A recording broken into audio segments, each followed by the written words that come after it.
हमने ना एक लाइट बनवा के रखा हुआ है, आप लोगों ने 1500 रुपये उससे तय किए हैं। वो अच्छा होता है, बाइक रखे जाते हैं, वो उसको 1500 देने हैं। अच्छा ठीक है, वो उसको दे के तुम मंथली होते हैं, मंथली दे बस ओके ठीक है ना। ठीक है, वो बाइक फिर हमारे बाइक तो फिर आप हमें नेक्स्ट टाइम जो ना जिस दिन मुलाकात वाले दिन उससे पहले बता दीजिएगा, ठीक है। और बात भी आपकी सही है। ज़रताज गुल, आज आप स्पेशली खान साहब से मिलने के लिए 7 घंटे का सफ़र तय करके आई हैं। आपने कहा कि मैं 7 घंटे तक धरना देने का सोच रही थी, तो ज़रा बैठी हुई थी, मैंने कहा मैं यहाँ से नहीं जाती हूँ क्योंकि मैं भी मौजूदा जेल काट के आई हूँ और मुझे जेल के मैनुअल का पता है।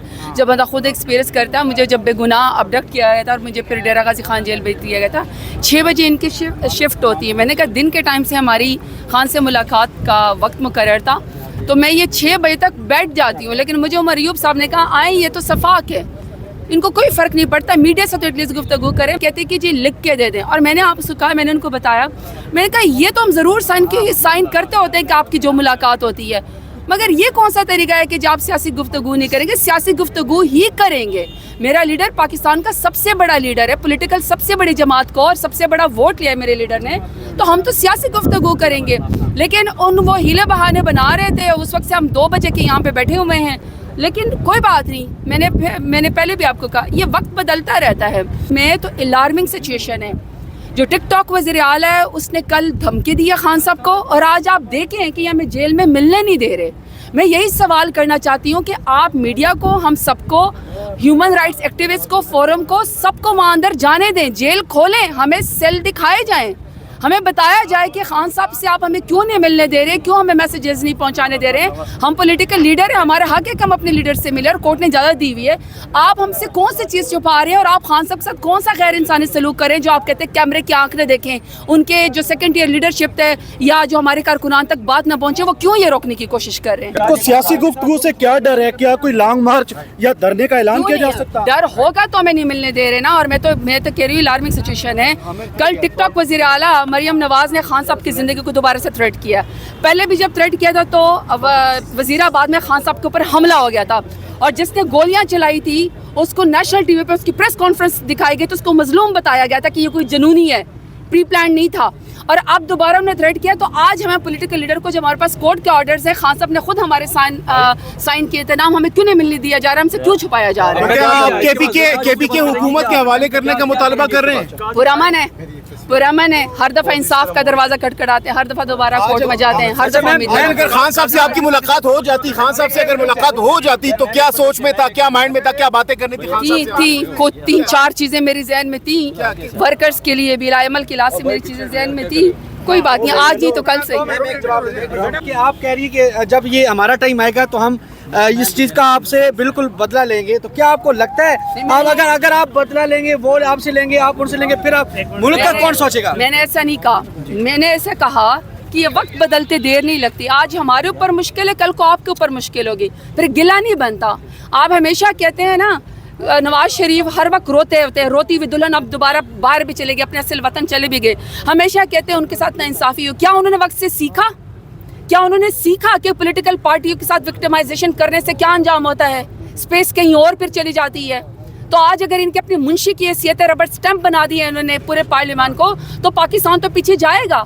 क्योंकि आप वक्त के जो इलेक्टेड नुमाइंदे जिन्होंने 1.5 लाख वोट लिया हुआ है, आप उनको मिलने नहीं देते, आप उनको पर FIR कराते हैं, आप उनके ऊपर गाय चोरी से लेकर और आप गद्दारी तक के फतवे उनसे लगवाते हैं। जेब में पुलिस FIR लेके फिरती रहती है कि जहाँ आपको पाकिस्तान तहरीक इंसाफ के कोई लीडर मिले, ज़रा उन्होंने बात नहीं की और आप 50 FIR उसके ऊपर जो है वो डाल देते हैं। तो मैंने ये कहा कि वक्त बदलते देर नहीं लगती, हम तो विंडिक्टिव नहीं है। हाँ, अलबत्ता ये जो PMLN की हुकूमत है, PDM की हुकूमत है, ये बहुत सफाक है, ये गैर इंसानी सलूक कर रही है, कैदियों से भी कर रही है, हमारी पार्टी से भी कर रही है, और मेरे लीडर इमरान खान से भी कर रही है, और इसलिए वो हमें मिले। हुकूमत लोग कह रहे हैं कि ट्रंप के आने के बाद फिर इमरान खान बाहर आ जाएंगे, इसमें कितनी सदाकत है? क्या ऐसा है, हो सकता है, पॉसिबिलिटी है? PTI क्या लोग? मैं आपकी एक बात बताऊं, असल बात यह है कि इंसाफ मिलना चाहिए।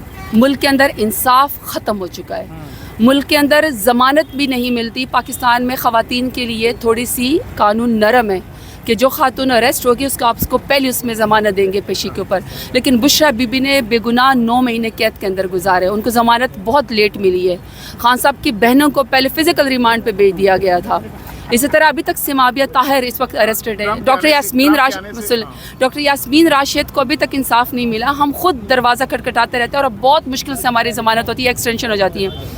इसलिए असल कानून तो ये है कि खान साहब को जेल के अंदर बेगुनाह 1 साल हो चुका है। पाकिस्तान का आईन और कानून ये कहता है कि 1 साल के बाद ज़मानत हो जानी चाहिए।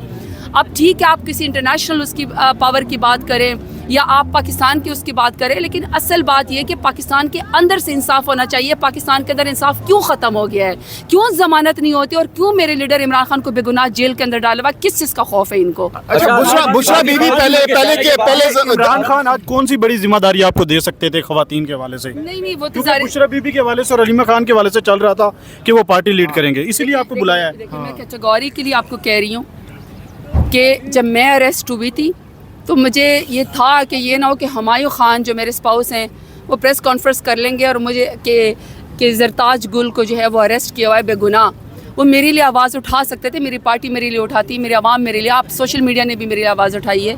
तो मुझे था कि कहीं वो उनको भी ना अबडक्ट कर लिया जाए, कहीं उनको भी अरेस्ट ना कर लिया जाए। बुशरा बीबी साहिबा ने जो वफ़ादारी खान साहब से निभाई होती है, उनको सैल्यूट है। अगर एक बेगम साहिबा अपने हस्बैंड की रिहाई के लिए आवाज़ उठाती है, बाहर आती है, हमें इसको सपोर्ट करना चाहिए। खान साहब की जो इज़्ज़तदार बहनें अलीमा बीबी, उज़्मा बीबी, नौरीन बीबी, अगर वो अपने भाई मज़लूम भाई के लिए आवाज़ उठाती हैं, बाहर आती हैं, तो मैं उसको सपोर्ट करूँगी। आप अपने घर के लोगों के लिए आवाज़ उठा सकते हैं, इसका सियासत से कोई ताल्लुक़ नहीं है। हर कोई अपने ख़ानदान के लोगों के लिए जो बेगुनाह होते हैं उनके लिए लोग आवाज़ उठाते हैं, इसलिए उसको सियासत से जोड़ देना मेरे ख्याल में गलत है। ठीक है, अच्छा ये बता दें कि जैसे ही काजी फायज ईसा साहब गए और मरियम नवाज के जो पापा हैं वो भी बाहर चले गए, क्या कहेंगे इस हवाले से? इन सब ने आखिर में अपने वतन ही जाना है जो उनका बाहर ही होता है। हम और आपने पाकिस्तान रहना है, इन्होंने अपना असल वतन ही भागना है जो कि लंदन होता है, जद्दा होता है, दुबई होता है। बस बच्चे, बस मुझे अच्छा, आपकी बहन जो है वो मरियम नवाज के साथ प्रेस कॉन्फ्रेंस में बैठी नजर आएगी। मेरे साथ प्रॉपर विला कीजिए, वो गवर्नमेंट ऑफिशियल है। चले, वो गवर्नमेंट ऑफिशियल है। तो क्या आप सेटलमेंट या मतलब? मैंने कभी लीडरशिप की बात नहीं की, मैंने कोई सियासत किसी पे नहीं। आप लोग खुद ही उसका पर करते हैं और मुझे अफसोस होता है कि मैंने कभी बात नहीं करती। आप लोग उसको ऐसी रंग देते हैं कि जैसे मैं लीडरशिप का अपना काम है, मैं फैमिली चले आज इसलिए भी लोग आपसे बात नहीं करते कि आप इसको गलत चीज़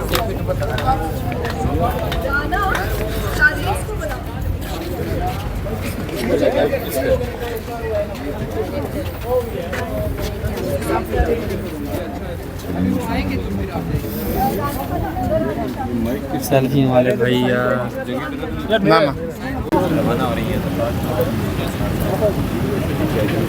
सरदार तैयब किधे मैं जगह दिए